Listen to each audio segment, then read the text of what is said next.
আসসালামু আলাইকুম ভিউয়ার্স। আপনারা দেখতেছেন যে আসলে আমি হাঁস মুরগি দিয়ে ডিম বসাই না। তবে শীতের সময় এখন মুরগি রোগবালাই বেশি হচ্ছে। তাই আমি হাঁস মুরগি দিয়েই আমি ডিম বসায় দিছি। এই যে এখানে আছে চীনা হাঁস। এই হাঁস ২ টা, আরেকটা হাঁস আছে ওইটাও উমে বসছে। ওটাকেও ডিম দিয়ে বসায় দেওয়া হইছে। আপনার এই যে ২ টা চীনা হাঁস, ২ টা মুরগি এগুলো দিয়ে অলরেডি আমি ডিম বসাইছি যাতে এই শীতের সময় শীতের মৌসুমে এই প্রচন্ড ঠান্ডার ভিতরে এদের কোনো ক্ষতি না হয়, এরা কোনো রোগবালাইতে আক্রান্ত না হয়। এর জন্য এদেরকে আমি কুচায় বসায় দিছি বা উমে বসায় দিছি যাতে এরা ডিম ফুটাইতে পারে সুন্দরভাবে। ওদের ডিম আর বিশেষ করে চীনা হাঁসের ডিমটা চীনা হাঁস দিয়ে ফুটানোটাই উত্তম। তার কারণ হইলো ওরা ওদের ডিমটা সুন্দরভাবে ফুটাইতে পারে। আপনি ইনকিউবেশন করলে হ্যাচিং রেট ভালো পাবেন না। আপনি মুরগি দিয়েও যদি ফুটাইতে চান তাও হ্যাচিং রেট ভালো পাবেন না। হয়তোবা অনেক সময় ফুটলেও বাচ্চা বাঁচে না। তার কারণ হইলো মুরগি ডিম ফুটতে লাগে হইলো ১৯ থেকে ২১ দিন পর্যন্ত।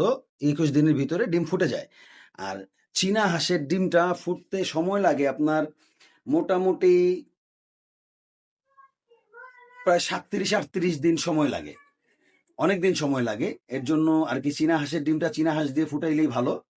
তাই আমি চীনা হাঁস দিয়ে বসাইছি আর এখানে মুরগি বসায় দিছি যাতে এরা অসুস্থ না হয়। আমার বাসার ভালো মুরগিগুলো এদেরকে আমি বসায় দিছি এখানে রেস্টে দিয়ে দিছি। এরা এখানে আছে। আমি আরো একটা চীনা হাঁস আছে এবং ইনকিউবেশন করতেছি এবং আমি কিছু বাচ্চা উঠাইছি। এগুলো সব আমি আপনাদেরকে এখন দেখাবো। আপনারা দেখতে থাকেন, ভালো লাগবে। ভিউয়ার্স, এই যে আমি আরেকটা হাঁস দিয়ে এখানে বসায় দিছি। আমার মোট ৫টা হাঁস কিনে আনছিলাম।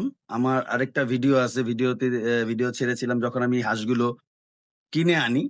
তখন আমি ওই ভিডিওটা করেছিলাম। আমি ৫টা চীনা হাঁস কিনেছি, ১টা পুরুষ, ৪টা মহিলা। এর ভিতরে একটা মহিলা হাঁস হারায় গেছে।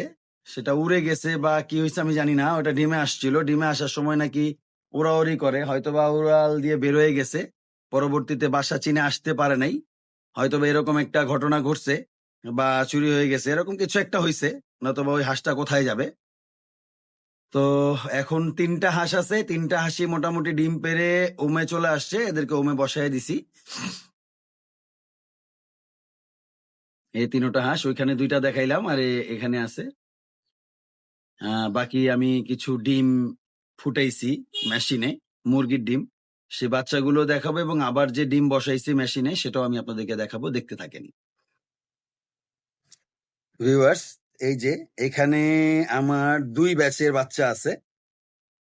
আপনার একটা হলো প্রায় ১.৫ মাস, আরেকটা হলো ২ মাস। মানে ২ ধাপে ডিম বসাইছিলাম, ডিম ফুটাইছিলাম।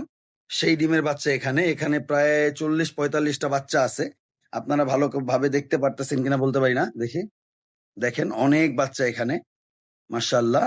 সবাই মাশাআল্লাহ বলবেন। নতবা হ্যাঁ, নজর লেগে যাবে। আসলে কার মুখে নজর লেগে যায় বলা যায় না। এজন্য সবাই মাশাআল্লাহ বলবেন। সুন্দর জিনিস দেখলে, ভালো জিনিস দেখলে। আমি এখন আপনাদেরকে দেখাবো আমার ইনকিউবেটরের ভিতরে কিভাবে আমি ডিম ফুটাই সেই দৃশ্য। তো ভিউয়ার্স, এই যে আমার ইনকিউবেটর। এটা আমার নিজের হাতে তৈরি ইনকিউবেটর। ইনকিউবেটর চলতেছে।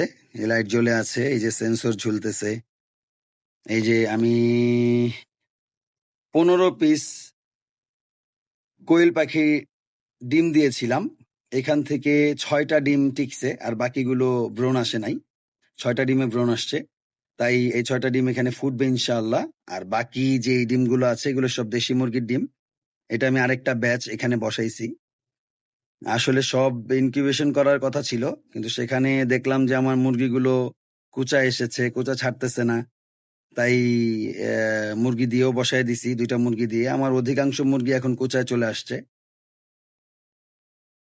এই ডিমগুলো এখানে ফুটাচ্ছি, ওইখানে মুরগি দিয়ে ফুটাচ্ছি। ইনশাআল্লাহ আমার মোটামুটি আমার বাসা ভরে যাবে বাচ্চা দিয়ে। আপনারা সবাই দোয়া করবেন যাতে আমি এগুলোকে সঠিকভাবে পরিচর্যা করতে পারি, লালন পালন করতে পারি। আমার এই মুরগি, হাঁস পালনের যে প্রক্রিয়া আপনাদের যদি ভালো লেগে থাকে, এই ডিম ফুটানো বা ডিম বসানো, শীতের সময় মুরগি দিয়ে ডিম ফুটানোর সুবিধা অসুবিধা, যে বিষয়গুলো আমি আপনাদের সাথে আলাপ করলাম, এগুলো যদি আপনাদের একটুও ভালো লেগে থাকে, যদি কোনো উপকারে এসে থাকে, তাহলে অবশ্যই আমার চ্যানেলটিকে সাবস্ক্রাইব করবেন, লাইক কমেন্ট শেয়ার করবেন এবং বেল আইকনে প্রেস করে রাখবেন পরবর্তী ভিডিও আপডেট পাওয়ার জন্য। ধন্যবাদ সবাইকে। আসসালামু আলাইকুম ওয়া রাহমাতুল্লাহ।